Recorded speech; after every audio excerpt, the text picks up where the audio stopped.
días a todos. Bienvenidos a nuestro webinar sobre las estrategias para enfrentar la crisis en materia tributaria y laboral que están siendo lideradas por expertos de PwC de Chile y Colombia. Queremos agradecer a las personas que ya se encuentran conectadas el interés que han manifestado por este webcast. Por otro lado, queremos informarles que esta sesión será grabada y posteriormente montada en nuestra página web para que puedan revivir este webcast. Comenzaremos con las palabras de apertura de Sandra Benedetto, de Servicios Legales y Tributarios en PwC Chile, y las palabras de Carlos Miguel Chaparro, socio de Servicios Legales y Tributarios en PwC Colombia.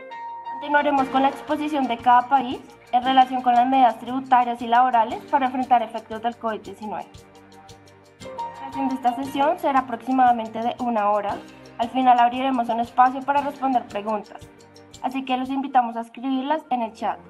Por favor, es muy importante que mencionen el país del cual están interesados para poder identificar más fácil al speaker que debe responder. Para cada país, los invitamos a seguir las diapositivas que se proyectarán en la pantalla desde su móvil o computador y también a seguir las recomendaciones de apagar sus micrófonos y cámaras para evitar interrupciones en nuestra sesión.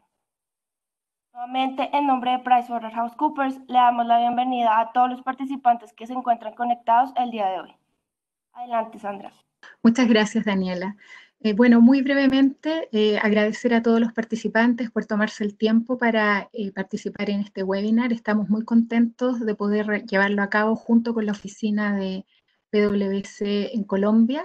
Desde el punto de vista chileno, básicamente nos enfocaremos en las principales medidas que han sido tomadas en materia tributaria y también en materia laboral a raíz de el tema del COVID-19.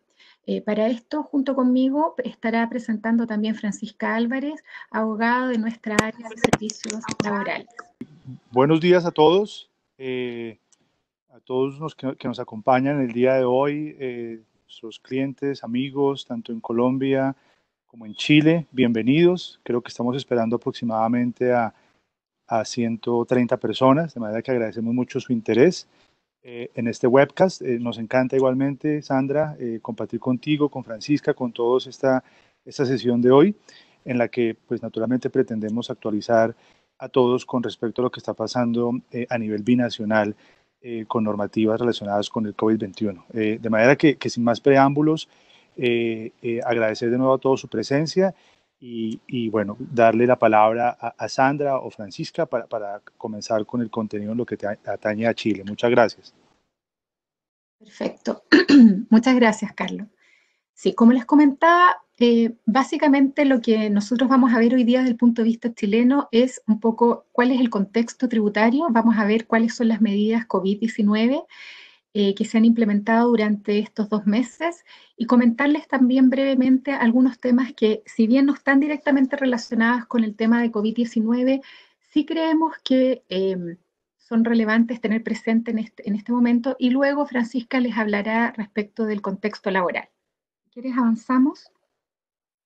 Bueno, yo me quería detener, antes de entrar directamente, digamos, a las medidas del COVID-19, me quería detener un momento en cuál es la contingencia tributaria o cuál es la situación tributaria en la que nos encontramos hoy día. Bien. Bueno, la verdad es que han pasado muchísimas cosas durante los últimos 6 meses desde el punto de vista tributario en Chile.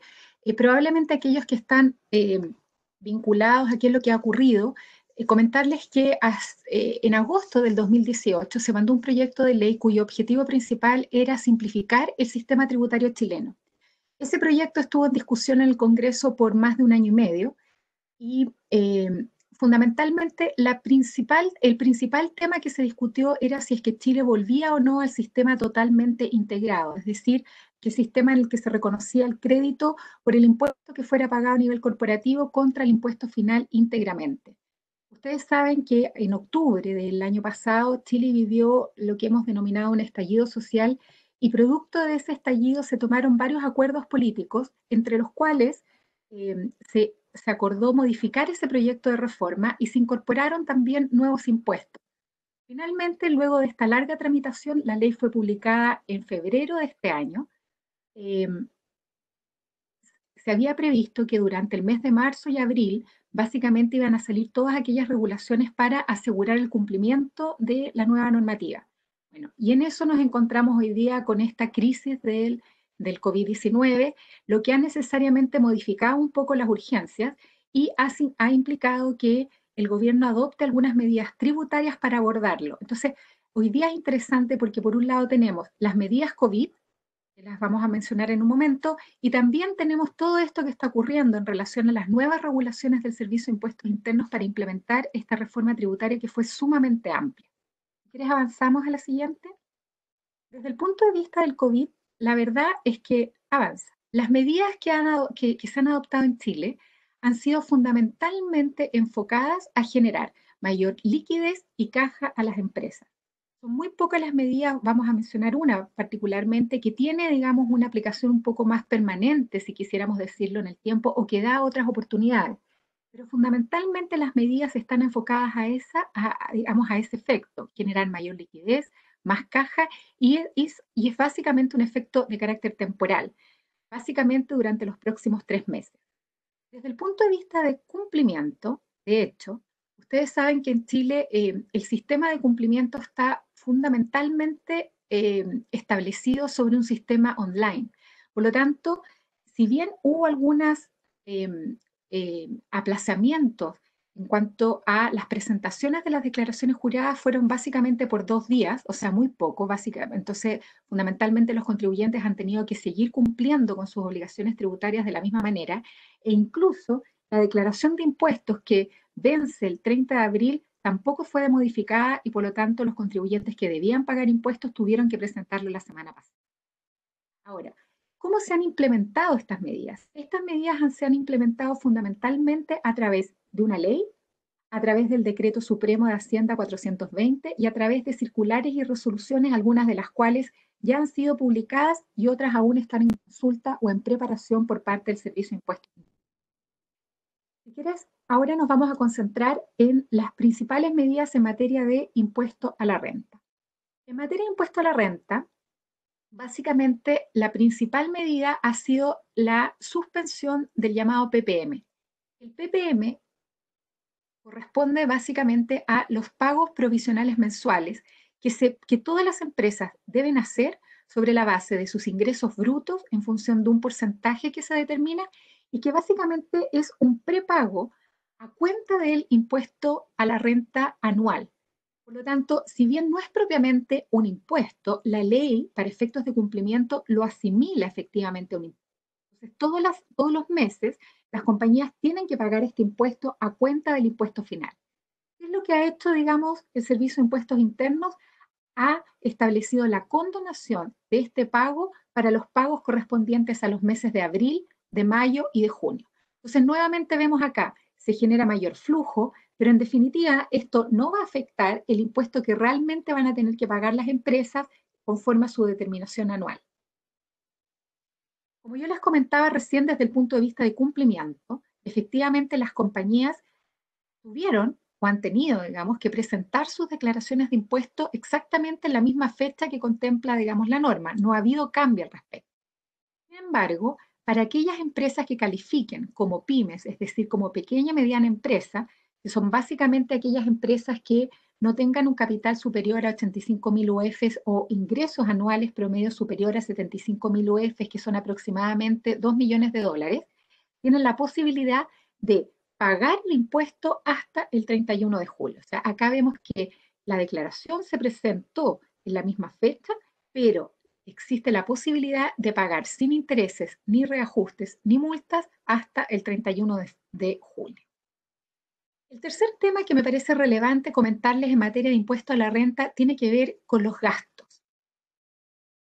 La reforma tributaria que yo les mencionaba recientemente introdujo un nuevo concepto de gastos. Ustedes saben, o probablemente aquellos que han tenido oportunidad de ver temas tributarios en Chile, les ha tocado enfrentar el tema de la deducibilidad de los gastos en Chile. Los gastos, para que sean deducibles desde el punto de vista tributario, es necesario que sean, o sea, deben ser gastos necesarios para producir la renta. Y el Servicio de Impuestos Internos se había encargado de construir una interpretación bastante restringida de qué es lo que debe entenderse por necesarios. ¿ya? Básicamente gastos que sean ineludibles o absolutamente obligatorios, llegando a ciertas situaciones incluso a veces un poco absurdas, ¿ya? ¿Qué es lo que ocurre? La reforma tributaria cambia el concepto de gastos deducibles e incorpora la idea de aptitud, es decir, un gasto va a ser deducible desde el punto de vista tributario en la medida en que tenga la aptitud para generar renta, ya sea renta presente o... Entonces acá es distinto porque lo que se está viendo es la potencialidad de generar un gasto, o sea, de generar un ingreso, aun cuando eventualmente no se genere. Pareciera ser que el concepto es un poquito más amplio. Entonces, ¿por qué lo mencionamos acá? Porque efectivamente el Servicio de Impuestos Internos publicó una circular específicamente en relación a los gastos incurridos por COVID-19. Y en esa circular estableció que aquellos gastos en los que incurran las empresas cuya finalidad, ya sean gastos voluntarios o sean gastos obligatorios, cuya finalidad sea evitar, disminuir o contener el COVID, van a poder ser considerados como gastos deducibles por parte de la empresa. Entonces, por un lado, nosotros tenemos esta circular que se refiere específicamente al tema COVID-19, a los gastos por ese concepto, pero lo que también es interesante es porque de alguna manera el servicio ya empieza a reconocer en su jurisprudencia administrativa este nuevo concepto de aptitud para generar el gasto que fue incorporado en la reforma tributaria recientemente aprobada. ¿Avanzamos en la siguiente? Desde el punto de vista del IVA, nuevamente lo mismo. Acá fundamentalmente lo que se busca es generar una mayor liquidez para las empresas. Hay un diferimiento en el pago del IVA también para los meses de abril, mayo y junio. Y esto solamente está disponible para las pymes y para aquellas empresas que no tengan una facturación superior, digamos, ingresos brutos anuales superiores a 350.000 UF, que son aproximadamente 12 millones de dólares. Y fundamentalmente en esos casos lo que ocurre es que establece este mecanismo un sistema de pago, ¿ya? Es decir, o pagar en 12 cuotas en el caso de las pymes o pagar...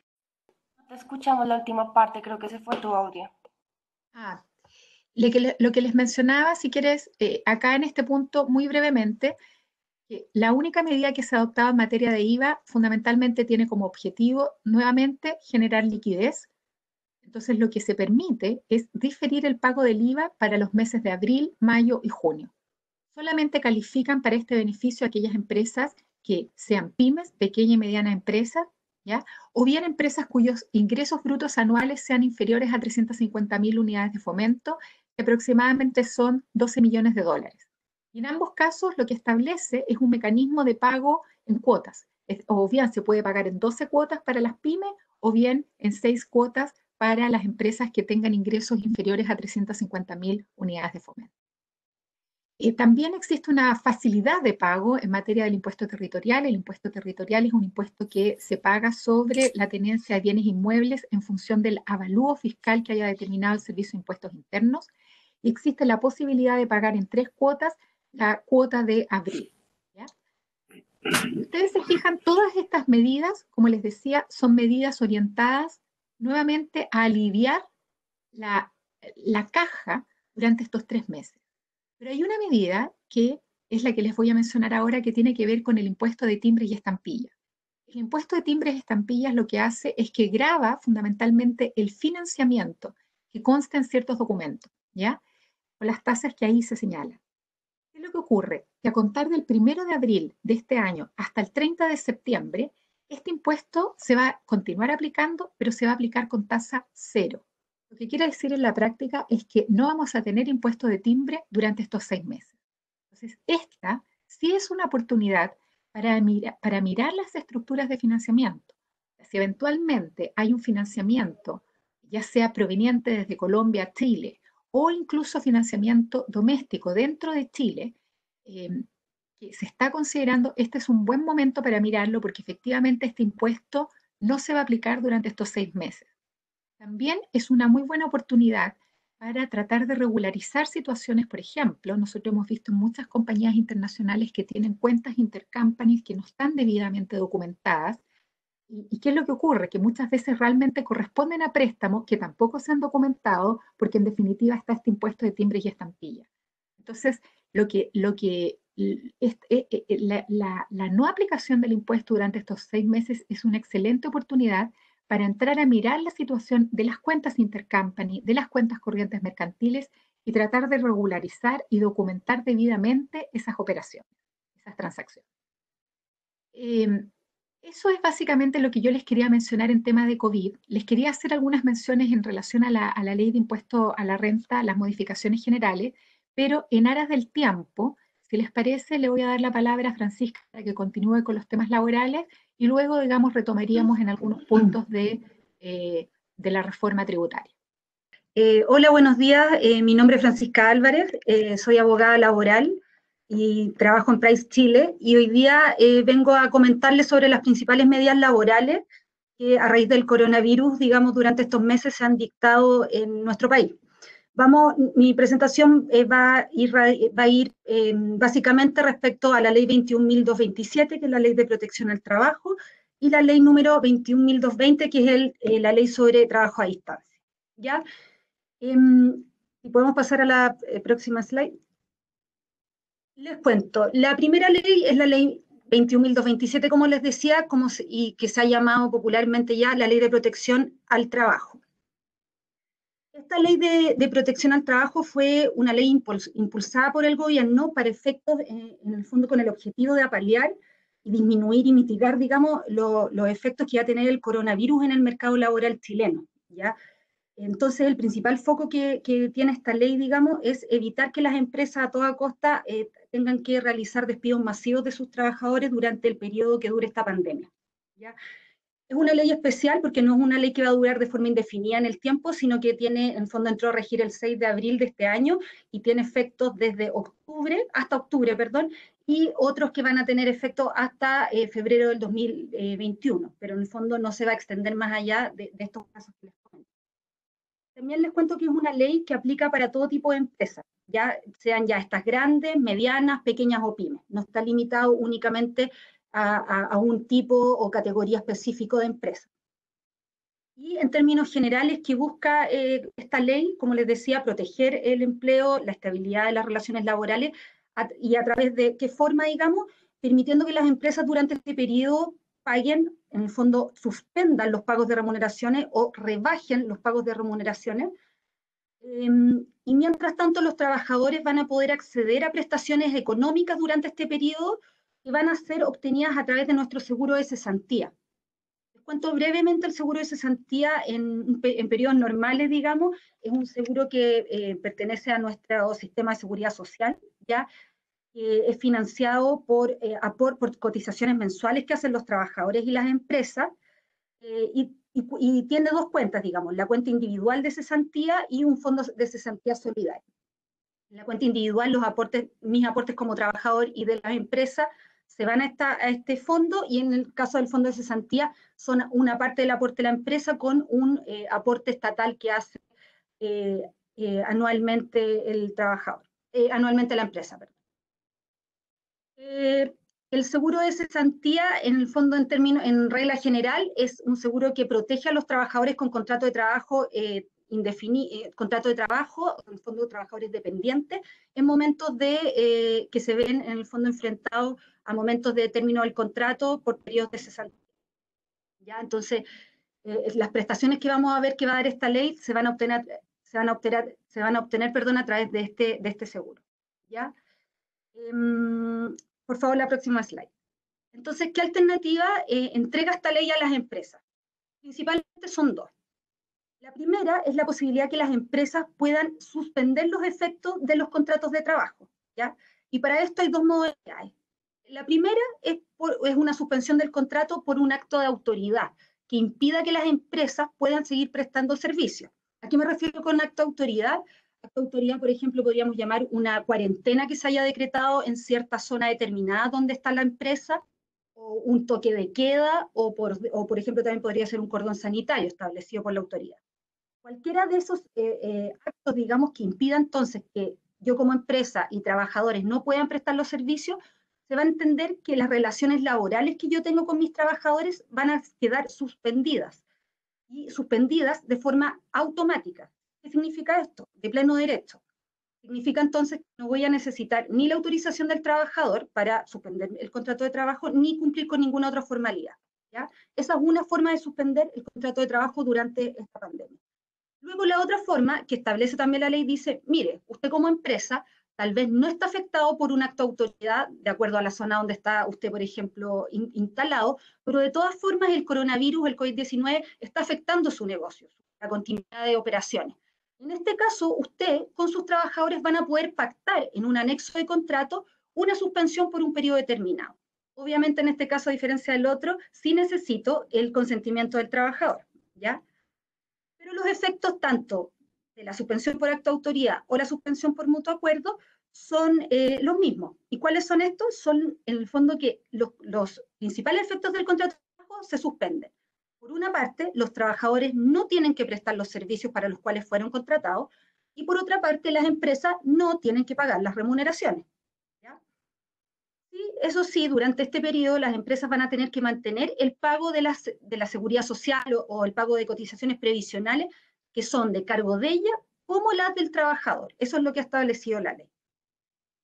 Para poder acogerse a este beneficio, esto tiene que ser realizado a través de las empresas, no son los trabajadores individualmente quienes tienen que pedir este beneficio, son las empresas que tienen que realizar este trámite en la administradora del Fondo de Seguro de Cesantía. Obviamente todos estos trámites, dado la contingencia, son online en la página de esta misma institución.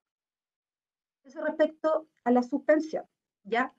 Luego, existe otra posibilidad que entrega la ley, que es el pacto de reducción de la jornada de trabajo. Entonces, ¿qué establece en el fondo la ley respecto a esta alternativa? Es que dice, tanto empleadores con sus trabajadores o con la organización sindical respectiva van a poder acordar reducir la jornada de trabajo, digamos, hasta en un 50%, ¿ya? Ese es el tope, no pueden en el fondo reducir más. Y por lo tanto, durante este periodo la empresa va a poder pagar menos remuneración, en el fondo una remuneración correspondiente al porcentaje de jornada reducida, y las cotizaciones previsionales obviamente también van a ser pagadas de acuerdo a ese nuevo monto pactado. Y por otra parte, los trabajadores van a poder obtener del seguro de cesantía, un complemento de plata, en el fondo un complemento económico que le va a pagar el seguro. Algo que no dije en la suspensión es que finalmente también mientras en el fondo dure la suspensión, el trabajador va a obtener los fondos a través del seguro de cesantía, de acuerdo a determinados giros que le va a dar aportes el seguro de cesantía al trabajador suspendido. Lo mismo aquí en el pacto de reducción. El seguro de cesantía se va a comprometer a pagar un complemento al trabajador que se le ha reducido la jornada, ¿ya? La gran diferencia entre suspensión y pacto de reducción de jornada es que para una empresa poder acogerse al pacto, tiene que estar en alguna de las hipótesis que establece la ley. Lamentablemente no es cualquier empresa que quiera en el fondo acogerse a este beneficio va a poder usarlo. ¿Y cuáles son a grandes rasgos los requisitos, en el fondo, de estas hipótesis que establece la ley?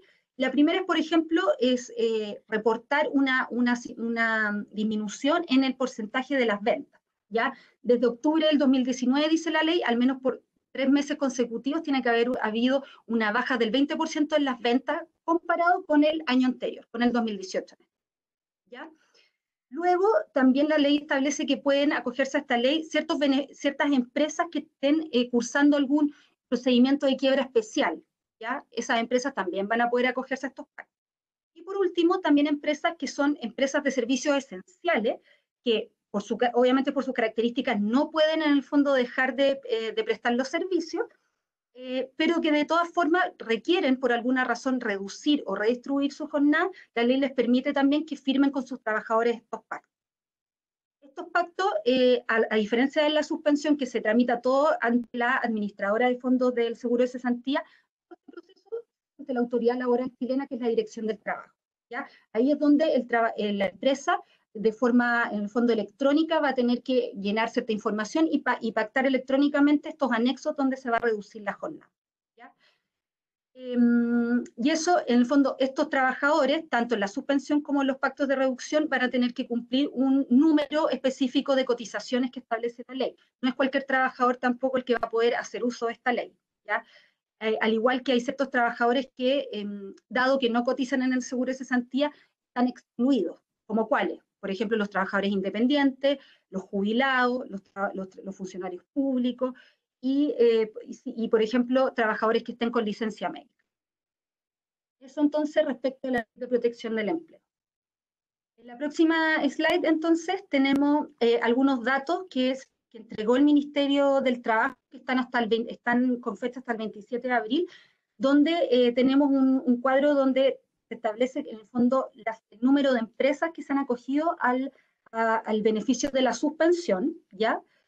Con un total de casi 66.000, un poco más de 66.000 empresas que ya en el fondo han hecho uso de este beneficio. Interesante es ver que son las microempresas en Chile que tienen de 1 a 9 trabajadores, digamos, que corresponden al 73%, un poquito más, casi 74% de empresas que en el fondo se han acogido a esta ley, ¿ya? Independientemente que cuando vemos la cantidad de trabajadores, lo que significa en el fondo el número total de empresas, comparado con el número de trabajadores, vemos cómo las grandes empresas, sin ser un porcentaje tan relevante, el 1,3% de acuerdo al número de empresas, sí representan obviamente un número muy relevante en cuanto al número de trabajadores que se han acogido a la ley. Esos son como dos datos que quería en fondo comentar, ¿ya? Y la otra ley es la ley del trabajo a distancia o teletrabajo, ¿ya? Esta ley el gobierno la ingresó durante el año 2018 y la verdad que había quedado un poco durmiendo en el Congreso, pero a raíz del coronavirus estos últimos 2 meses se vio una necesidad imperiosa de que fuera dictada en el menor tiempo posible, cosa que finalmente ocurrió y desde el 1 de abril de este año ya tenemos una ley de teletrabajo. A diferencia de la ley anterior, esta es una ley que va a tener una duración permanente en el tiempo, digamos, independientemente que fue en el fondo dictada a propósito del coronavirus, digamos, o impulsada por el coronavirus. La verdad es que es una ley que viene a darle una regulación más permanente a lo que es el teletrabajo y el trabajo en Chile. Sin perjuicio de esto, les cuento que estaba reconocido en ciertas normas del Código del Trabajo y que de todas formas en ningún caso estaba prohibido antes su aplicación. Es una modalidad de trabajo que incluso una vez que se dictó ya el estado de catástrofe en Chile, que fue el 18 de marzo de este año, muchas empresas inmediatamente, las que podían obviamente, implementaron esta forma de trabajar con sus empleados, pero obviamente estábamos cojos en cuanto a que no había una regulación respecto a temas de higiene, a temas de seguridad, a temas de ciertas formalidades que estaban en el fondo en un vacío que vino claramente a llenar esta ley, ¿ya? Así que les comento algunas características principales que tiene. Obviamente este es un pacto, este tipo de contrato es un pacto de trabajo remoto, ¿ya? Entre empresa y trabajador, que en ningún caso va a poder significar un menoscabo de los derechos que tenga el trabajador. En el fondo es un trabajador que tiene que tener los mismos derechos que tiene el trabajador que presta sus servicios en las dependencias normales de la empresa. Las partes tienen que escoger el lugar donde se van a prestar los servicios, ya dígase con esto que puede ser el domicilio del trabajador, puede ser algún otro lugar en el fondo entre las partes, o incluso podría ser algún lugar que en el fondo establecer que el trabajador va a ser libre en el fondo para determinar en qué lugar prestar los servicios. También la ley deja bien claro que los costos en el fondo de implementación y los costos que tengan asociados a esta forma de trabajar, de teletrabajo, trabajo a distancia, van a ser de costos de la empresa y en ningún caso del trabajador, ¿ya? También la ley pidió al Ministerio del Trabajo que durante este mes de abril se dictara un reglamento, en el fondo, que se hiciera cargo de los temas de higiene y seguridad, que obviamente en el caso del teletrabajo significan desafíos distintos, digamos, a los que estamos acostumbrados y, como les decía, involucran en el fondo un esfuerzo de la autoridad para establecer qué medidas vamos a tomar y cómo vamos a poder empleador, en el fondo, desde la distancia, desde la distancia de otro lugar donde se están prestando los servicios, poder velar de todas formas y cumplir con sus obligaciones de seguridad e higiene. También este tipo de contrato tiene una formalidad que en Chile la verdad que no existe para los otros, es que debería ser inscrito, registrado ante la autoridad laboral, que como les decía es la Dirección del Trabajo. Y respecto a la jornada, les da las opciones a las empresas y los trabajadores para acordar tanto jornadas ordinarias con cumplimiento normal, como en el fondo acordar excepciones de jornada, en el fondo no tener que cumplir una jornada, e incluso la ley se pone en el caso que sea el propio trabajador quien defina la forma en que va a cumplir su jornada. En el fondo proponga a la empresa la forma en que yo quiero distribuir mis horas de trabajo. Y por último comentar, la ley tiene algo que aquí ha tenido, en el fondo, lo han destacado bastante las autoridades, que es el derecho a desconexión. Este es un derecho bien innovador que no tiene muchas legislaciones latinoamericanas y que permite que los trabajadores a teletrabajo, de teletrabajo, que no están en el fondo sujetos a jornada, tengan un derecho a no ser interrumpidos por al menos 12 horas continuas durante su jornada diaria. ¿Ya? En el fondo, durante ese periodo, el trabajador no va a tener que prestar los servicios, no va a poder recibir WhatsApp, ni mensajes de texto, ni mails. En el fondo es para asegurar que el trabajador efectivamente tenga un descanso y una, como dice el mismo derecho, una desconexión respecto a sus labores. ¿Ya? Así que esto es una súper buena medida porque finalmente hoy, por el contexto en que estamos viviendo, son muchas las empresas que están haciendo uso del teletrabajo, cosa que la verdad que antes del coronavirus, como les decía, siempre el juicio que no estaba prohibido y que era una modalidad de contratación posible o que en el fondo que uno podía usar o echar mano, la verdad que no era muy masiva, al menos en el mercado laboral chileno. Y finalmente les quería comentar respecto a qué está haciendo, además de estas dos leyes que ya están en el fondo en rigor, que ya están andando y que han funcionado bastante bien, y que la verdad es que han sido bastante exitosas, yo diría. En qué está el gobierno y en qué estamos, en el fondo en qué estamos avanzando, es sobre todo hoy darle una cobertura, una protección a los trabajadores independientes. Como yo les decía antes, la ley de protección al trabajo no incluye a los trabajadores independientes por una razón bastante obvia. Ellos no cotizan en el seguro de cesantía. ¿Ya? Entonces son trabajadores, este grupo de trabajadores quedó un poco en el fondo a la deriva y el gobierno está muy preocupado en el fondo de entregar muy luego alguna ayuda y esto se está tramitando hoy en el Congreso. Lo más probable es que esto sea a través de un seguro, que la idea además es que no sea solo a propósito del coronavirus, la idea es que además se mantenga en el tiempo, que finalmente sea una cotización que tenga que pagar el trabajador independiente para financiarlo y que en el fondo, en caso de cualquier tema, en el fondo económico, medida económica que afecte en el fondo la actividad económica de estas personas, puedan hacer uso de este seguro.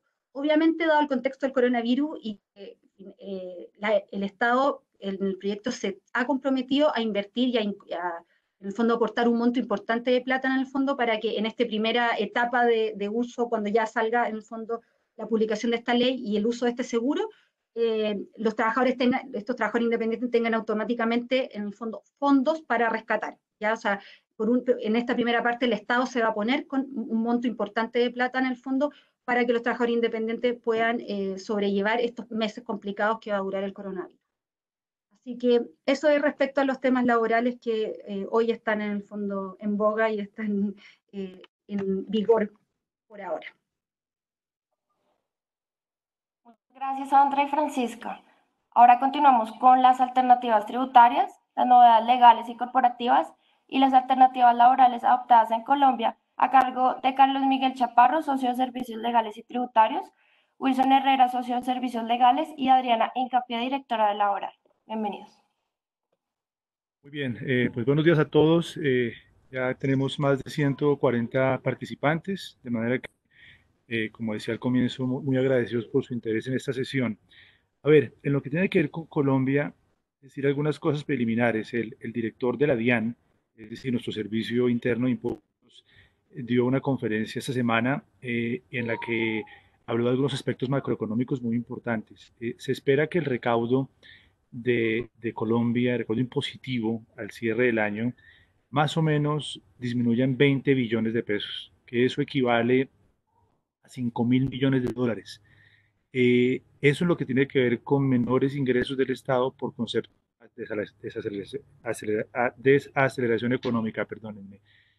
Y como se pueden dar cuenta, pues las finanzas públicas en Colombia y quizás en la región enfrentan un desafío muy fuerte, que son sumas bastante importantes que no son sencillas de conseguir de otra manera y los desafíos que tiene Colombia y en general la región pues son muy importantes en lo que tiene que ver con el recaudo.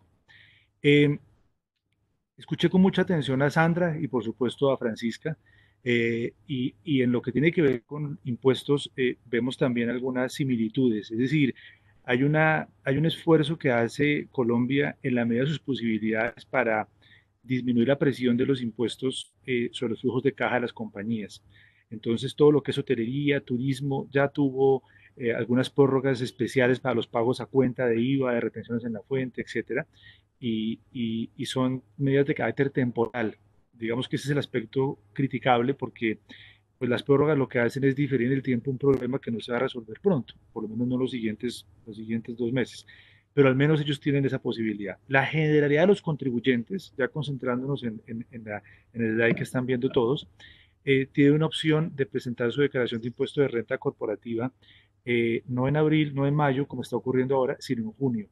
Y eso dependerá de sus circunstancias particulares. Por ejemplo, si tienen valor a pagar, pues pueden computarlo de acuerdo con el valor de 2019, con su base de 2019, o si les conviene más, pueden hacerlo de acuerdo con el año 2018. No estoy diciendo acá que el impuesto de renta de 2019 se liquide conforme al resultado de 2018, lo cual no tendría sentido. Me refiero más bien al flujo de los pagos que hay en 2018, pues se puede dar cuenta ahorita en abril o en los comienzos de mayo y diferir el resto de la obligación al mes de junio. De manera que es una medida muy bienvenida. En lo que tiene que ver con la caja, también Colombia se esfuerza o se ha esforzado por facilitar la recuperación de las devoluciones o más bien las recuperaciones de los saldos a favor por concepto de impuestos.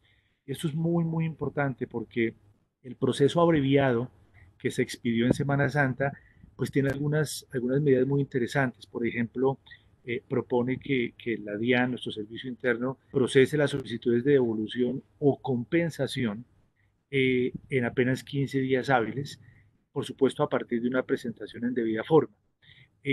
La DIAN naturalmente va a examinar si las solicitudes pertenecen a contribuyentes de alto riesgo entendido como compañías que pueden ser indiciarias de algún intento de fraude, o compañías o contribuyentes que ya han tenido repetidas comprobaciones o fiscalizaciones en el pasado y tienen un mal récord. En esos casos, la DIAN se puede reservar el derecho a investigar primero y luego dar la devolución o la compensación. Pero para la generalidad de los aplicantes, decía el director de la DIAN en su conferencia del lunes, que ellos más o menos la estadística dice que el 80% de quienes piden devoluciones son compañías o contribuyentes cumplidos. Puede haber discusiones, pero son compañías, digamos, que honran sus obligaciones y en esos casos la DIAN tiene una presión menor. Entonces, el approach es: devuelvo ahora el dinero y luego lo fiscalizo. Luego significa después del mes de mayo, cuando termine la emergencia sanitaria en Colombia. Y este es un punto que en el mercado está teniendo un movimiento súper importante. Como todos comprenderán, pues la necesidad de la caja es muy, muy apremiante para muchos y es algo que conviene explorar. La oportunidad de presentar una solicitud de este tipo bajo el proceso abreviado expira a finales de mayo. Quienes presenten solicitud antes de ese término tienen la certeza de que su solicitud será procesada de acuerdo con el término abreviado, por supuesto, si no son de alto riesgo. Eso no quiere decir que quienes no presenten ahora en mayo perdieron su oportunidad. De mayo, a menos que haya cambios, volveremos a los regímenes tradicionales de devoluciones, que más o menos proponen 50 días hábiles para que la DIAN estudie la solicitud, prorrogables hasta por 90 más, de manera que son plazos mucho más prolongados y ese sería el aspecto negativo de esperar. Igual que lo mencionaba Sandra en Chile, en impuestos territoriales hay prórrogas para presentar y pagar impuestos, digamos, un poco más generosas, junio, julio, a la espera de que los negocios se recuperen y tengan cómo pagar sus impuestos. De manera que eso está pasando y seguramente más ciudades podrán acogerse a ese mecanismo. Decía hace un minuto que hoteles y aviación ya tienen plazos especiales para pagar y declarar y de pagos a cuenta, pero no hay por el momento exenciones impositivas en el ámbito de renta para nadie.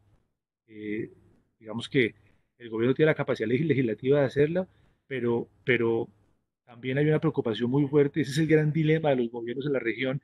Qué tanto recaudo estoy dispuesto a sacrificar en pro de ayudar a la economía? Suena muy bien decir que lo quiero hacer, pero obviamente las finanzas públicas pues tienen un peso importante en la decisión de cualquier gobierno. Veremos qué ocurre. En el ámbito del IVA, como era obvio, todo lo que tenga que ver con medicamentos y equipos diseñados o especializados en tratar el coronavirus, pues ya no tienen IVA ni en la importación ni en la venta. Y además, muy inteligentemente, todos aquellos que quieran donar mascarillas y elementos como esos a las entidades públicas, a los hospitales, a las clínicas, ya no tienen que autocobrarse el IVA por retiro de inventarios que tradicionalmente existe en Colombia, de manera que Esa es una medida muy bienvenida. Por último, decirles a todos que en las declaraciones de impuesto a la renta que se presentan ahora en abril o en junio, según el plazo que mejor convenga, suele anticiparse parte del impuesto del año siguiente, o sea, del año 2020. Y ese anticipo se liquida de acuerdo con el resultado del año anterior. Pero si tenemos en cuenta que hay un buen número de industrias que han tenido una declinación de ingresos, bien sea porque están cerradas o porque su cadena productiva se ha disminuido considerablemente, hay oportunidades en el estatuto tributario para reducir ese anticipo del año 2020. Pero eso sí requiere autorización de la DIAN, no es un pero, digamos, para minusvalorar la posibilidad, lo que pasa es que no lo podemos aplicar de manera automática, hay que pedir a la DIAN el permiso, esperar 2 meses y si se dan las condiciones, ya ha pasado antes, la DIAN lo aprueba y significará menor caja que entregar. Si ya se ha pagado el impuesto del 2019, incluyendo el anticipo 2020, se puede pedir una devolución que no tiene mayores complicaciones. Bueno, eso en lo que tiene que ver con impuestos y continuamos, creo que, con el tema corporativo. Muchas gracias a todos. Sí, adelante, Wilson. Creo que Wilson tiene un problema técnico. Quizás podríamos continuar con Adriana para seguir con la presentación, Daniela, y luego volvemos con Wilson. Perfecto. Gracias. Gracias. Adelante, Adri. Bueno, buenos días a todos. Otra vez, nuevamente, gracias por acompañarnos. Lo que vamos a hablar o que lo que les voy a comentar ahora es todas esas alternativas laborales que tienen los empleadores actualmente para enfrentar los impactos que ha tenido esta pandemia del COVID-19. Bueno, quiero empezar contándoles las alternativas que ha expuesto el Ministerio de Trabajo en las circulares 021 y 033 del 2020. El Ministerio lo que ha hecho es, digamos, listar algunas de las alternativas que ya se encuentran vigentes en la ley. La primera, anterior, por favor. La primera que nombra el Ministerio es el trabajo en casa. Ellos dejan muy claro que no es lo mismo trabajo en casa que teletrabajo. Como algunos deben conocer, en Colombia el teletrabajo está regulado y requiere algún tipo de autorizaciones y acuerdos. Sin embargo, el Ministerio ha dejado claro que establecer en este momento trabajo en casa no implica que tengamos que cumplir con las normas que establecen la regulación laboral colombiana sobre teletrabajo, y en ese sentido lo que les recomiendan las empresas es, si ustedes pueden hacer un trabajo remoto, establezcan de una vez el teletrabajo. La segunda opción que exponen para las empresas es el pago de vacaciones, ya sea vacaciones que tengan trabajadoras acumuladas, vacaciones colectivas, o incluso recomiendan anticipar vacaciones. ¿Cuánto se debe anticipar de vacaciones? Nuestra recomendación es que no sea más de un periodo. ¿Cuántos son el número de vacaciones en Colombia? Son 15 días hábiles de descanso remunerado. La tercera opción que expone el Ministerio en estas circulares es los permisos remunerados, que no son otra cosa que permitir que los empleados no presten los servicios. Sin embargo, el empleador continuaría con el pago de salarios. Otra opción que también establece son la flexibilización de jornadas, que creo que esta es una opción que va a servir mucho ahora para todas estas industrias que ya pueden empezar a trabajar, y es que se pueden flexibilizar las jornadas o hacer turnos a efecto de evitar de pronto que haya mucha gente en el mismo sitio prestando el servicio, o disminuir el número de personas en una planta de trabajo y demás. Está la opción de flexibilizar jornadas, estableciéndolas por horas o por turnos, para, digamos, acogerse un poco a esos nuevos protocolos de salud que vamos a tener que aplicar todos y que ya están aplicando esas industrias que por excepción pueden ir a trabajar en estos días. Otro beneficio que establecen es la suspensión de beneficios extralegales. Hay que tener en cuenta que esta alternativa solamente aplicaría si yo llego a un mutuo acuerdo con el trabajador.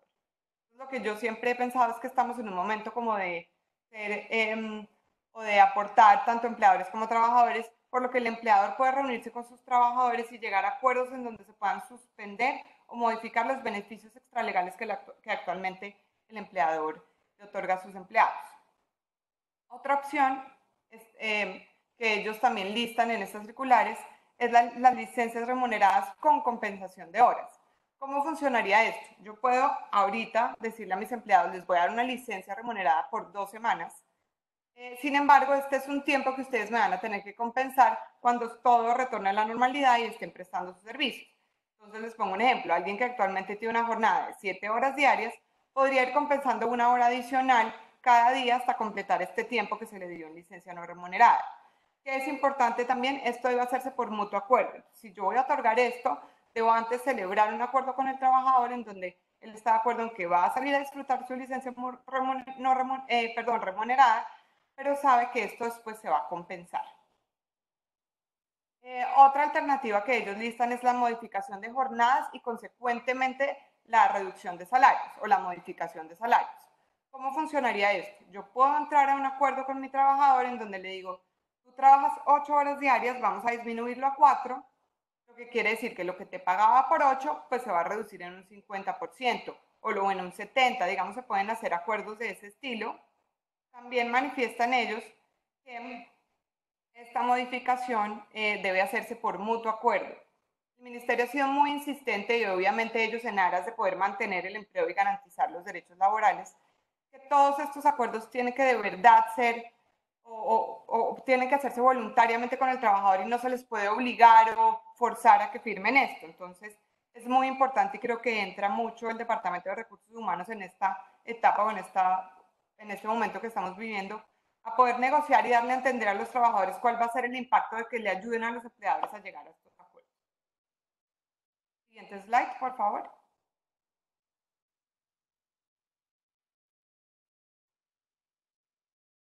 ¿Cuáles son, digamos, las alternativas adicionales que legalmente aplican y que también tienen los empleadores?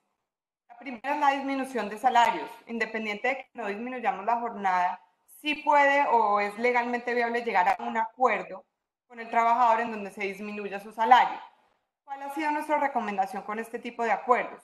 La primera, que sea un acuerdo temporal, o sea, que se aplique mientras estamos, digamos, en una crisis económica o mientras la empresa otra vez puede estabilizar su servicio.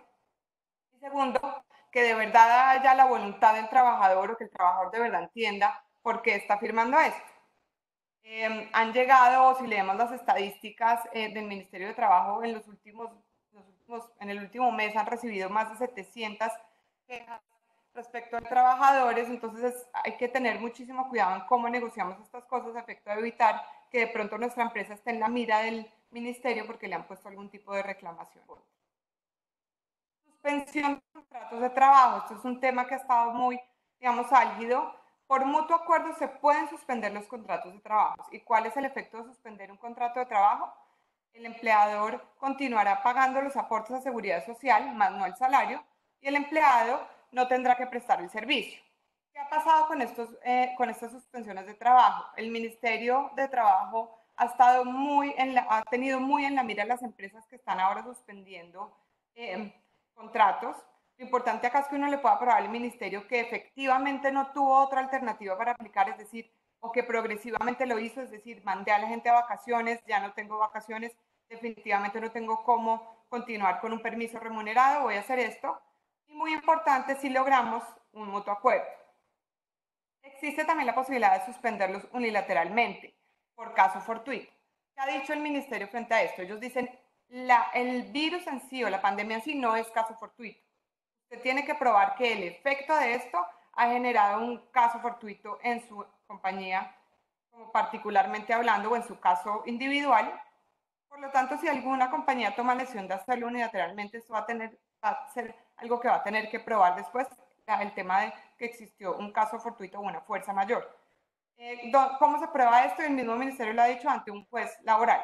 No obstante, el ministerio, todas esas empresas que han suspendido, está empezado a pedir información como qué otras alternativas tomaron antes, cuántos trabajadores son, no como tal iniciando una fiscalización, pero sí han empezado a solicitar bastante información y tienen en la mira las empresas que están suspendiendo. Por último, y legalmente es válido la terminación de contratos. Si yo definitivamente siento que mi empresa tiene la necesidad de terminar contratos, puedo hacerlo, obviamente pagando la indemnización legal por despido. El COVID-19 como tal no es una justa causa para terminar contratos. Yo no puedo terminar contratos sin indemnizaciones, voy a tener que hacerlo y voy a tener que tener en cuenta los límites del despido colectivo. ¿Cuáles son esos límites? Lo que dice la norma es que en un periodo de tiempo de 6 meses, yo no puedo despedir a un cierto porcentaje de mis trabajadores directos sin antes tener una autorización del Ministerio de Trabajo. Como lo vemos en esta tabla, pues va cambiando dependiendo del número de trabajadores directos que yo tengo. Por ejemplo, entre 11 y 49 trabajadores, mi tope va a ser el 30%. Si lo excedo, voy a estar frente a un despido colectivo y voy a necesitar autorización. Y así sucesivamente hasta llegar a más de 1000 trabajadores, en donde el 5% o más del 5% va a implicar un despido colectivo. Ha dictado el gobierno colombiano con el fin de darle algún tipo de beneficios o alivios a empleadores y empleados.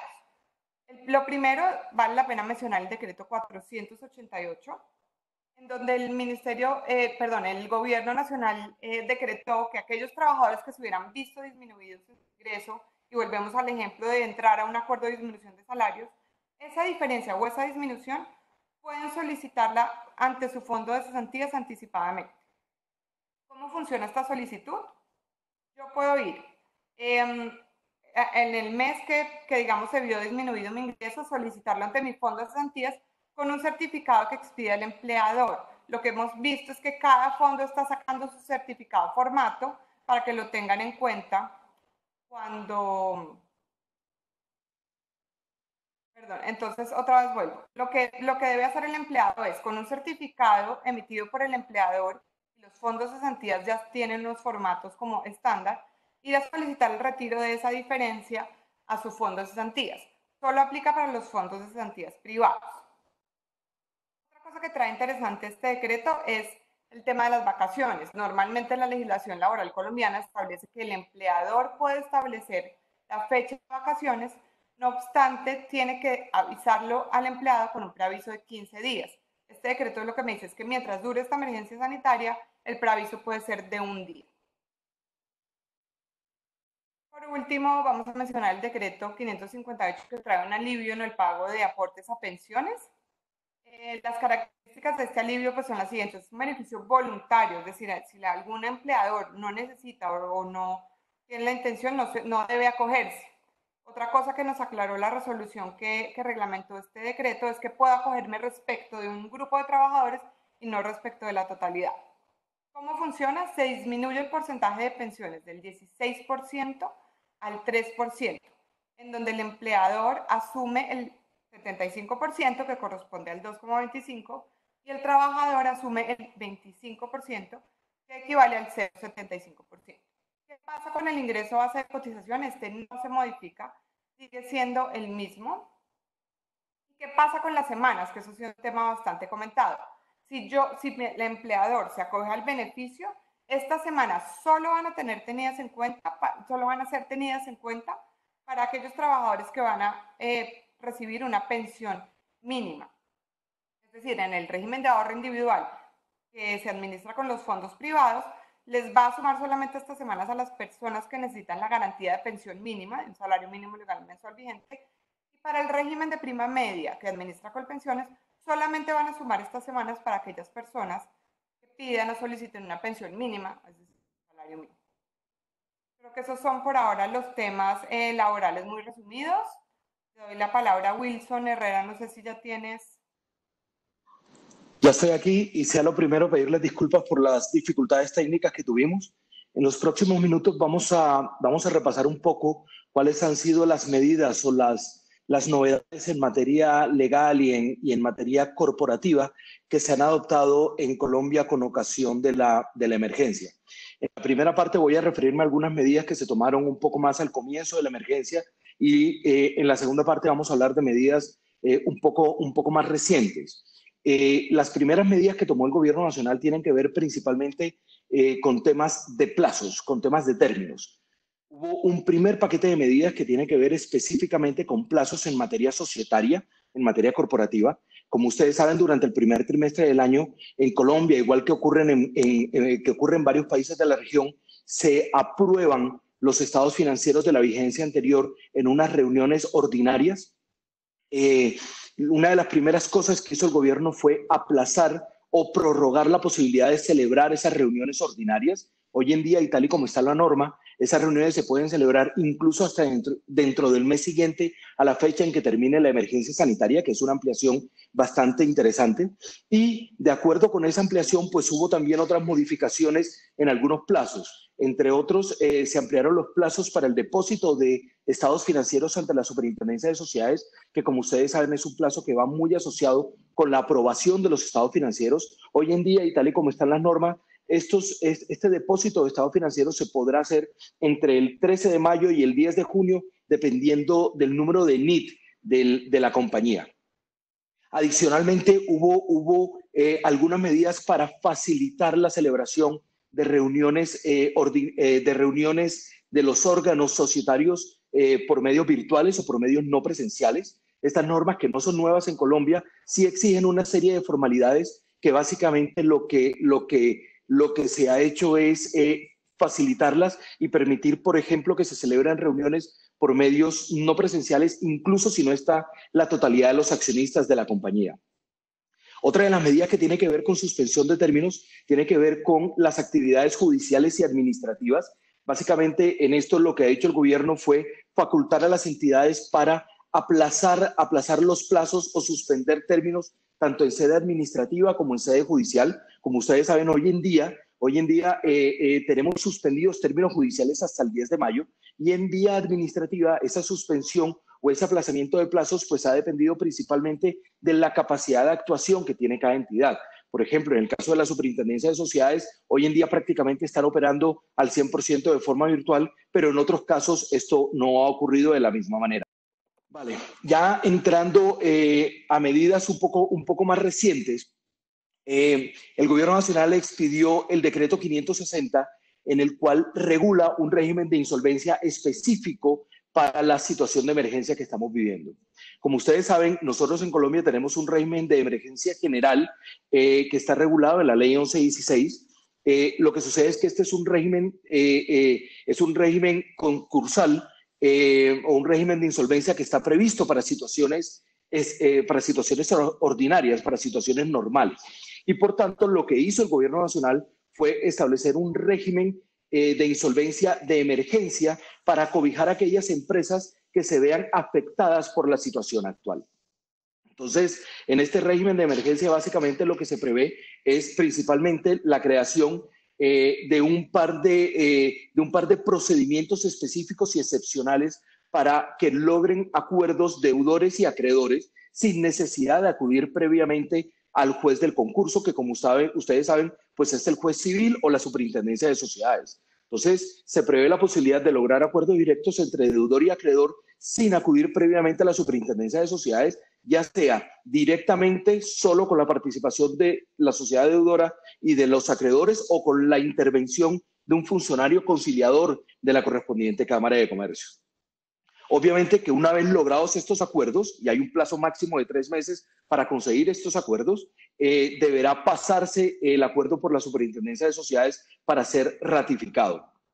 Adicionalmente, se establecieron algunas medidas o algunos mecanismos excepcionales de financiación del deudor y algunos mecanismos para facilitar el trámite de los procedimientos concursales. Entre otros, por ejemplo, se permite el pago de algunas deudas pequeñas, principalmente pensando en pequeños proveedores y acreedores laborales, con deudas que no superen el 5% del total de los pasivos. Estas deudas pueden ser pagadas directamente por el deudor que esté en trámite de un proceso concursal sin necesidad de obtener una autorización previa por parte del juez del concurso. Y finalmente hay un par de reglas que tienen que ver con, primero, algunos beneficios tributarios. Carlos Miguel hablaba antes, por ejemplo, del pago del anticipo de renta. Lo que prevé el decreto 560 es que para el caso de los deudores o de las compañías que estén en un proceso concursal, pues se suspende o no estarán obligados a pagar el anticipo de renta, entre algunos otros beneficios que establece también la norma para este tipo de deudores. Y finalmente, el decreto 560 suspende la vigencia de algunas reglas, entre las cuales destaca, por ejemplo, la de la causa legal de disolución por pérdidas. Como ustedes saben, en Colombia tenemos una regla de causa legal de disolución por pérdidas o quiebra técnica que se suele llamar, en virtud de la cual una compañía tiene 18 meses para resolver la situación cuando el total cuando el patrimonio neto contable sea inferior al 50% del total del capital social como consecuencia de las pérdidas. Esa regla ha quedado suspendida durante un periodo de 2 años. Entonces, fíjense, es un régimen excepcional de insolvencia que básicamente lo que pretende es la protección de la empresa y sobre todo resolver una situación que se entiende que es temporal y que por tanto tiene un efecto principal en la caja de las compañías. De esta manera, lo que se pretende es aliviar un poco la carga o aliviar un poco el peso sobre la caja del día a día de la operación de la compañía, pensando en que de esta manera se evitan situaciones peores de insolvencia. Y con esto terminamos los temas legales. Vamos a hablar un poquito del decreto de arrendamientos, que es el decreto 579. Este es un decreto que fue muy esperado, tanto por arrendatarios como por empresarios de muchos sectores. Toda una expectativa que se había causado o que se había generado alrededor de este decreto de arrendamientos que quedó un poco aplanchada, digamos, por lo que finalmente se reguló. Básicamente el decreto lo que establece es un par de beneficios que tienen que ver con la imposibilidad o con la prohibición expresa de hacer desalojos durante el periodo que dure la emergencia y hasta el 30 de junio. Reguló que aquellos contratos de arrendamiento que se terminaran durante el periodo de emergencia se iban a entender automáticamente prorrogados también hasta el día 30 de junio. Y luego, en materia de los cánones, que era donde estaba cifrada la gran expectativa, en materia de cánones simplemente lo que estableció el decreto fue que insta a los arrendadores y arrendatarios a lograr acuerdos directos entre ellos respecto del pago, aplazamiento o reducciones en el valor de los cánones, pero deja claramente establecido que en caso de que no se logren este tipo de acuerdos, el arrendatario quedará obligado al pago del 100% del valor del canon pactado en el contrato original.